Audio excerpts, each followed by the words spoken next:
จิตใจเป็นมิตรแท้ที่ดีต่อกัน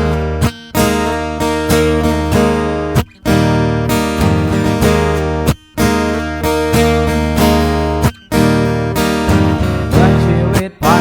นคืนวันอันเปลี่ยวเหงาตัวเป็นของเราใจของใคร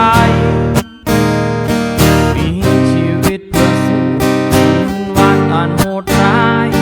คือมีตัวกับใจในตัวกันนานคืนไหน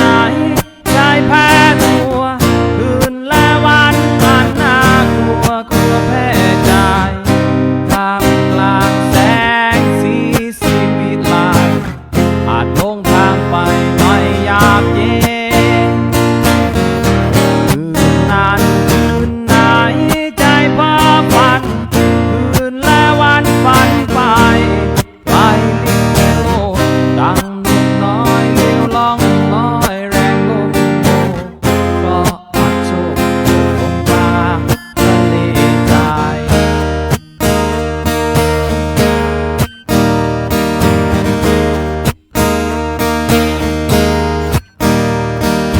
ทุกชีวิตดิ้นรนค้นหาแต่จุดหมายใจในร่างกายกลับไปเจอทุกที่เกิดซ้ำเพราะใจนั้นพร่ำเพ้อหาหัวใจไม่เจอก็เป็นสุข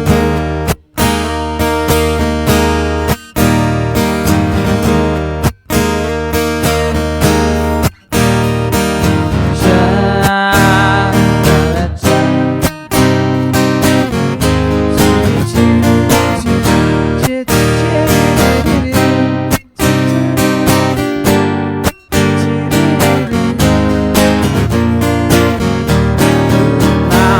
คืนไหน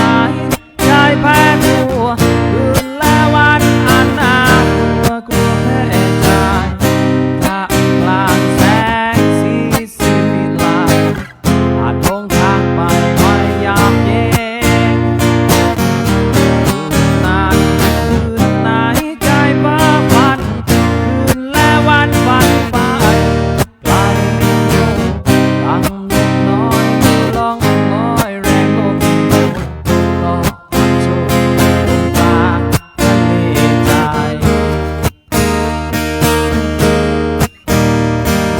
แต่ชีวิตได้ผ่านเลยวัยแห่งความฝัน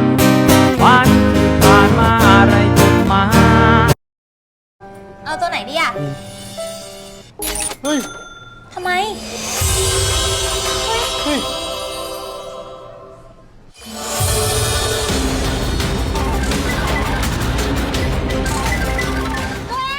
ต้องคอยกับบิดครับ วันที่ผ่านมาอะไรจดหมายฉันเรียนรู้เพียงตัวและจิตใจเป็นมิตรแท้ที่ดีต่อกันฉันเรียนรู้เพียงตัวและจิตใจเป็นมิตรแท้ที่ดีตลอดกาล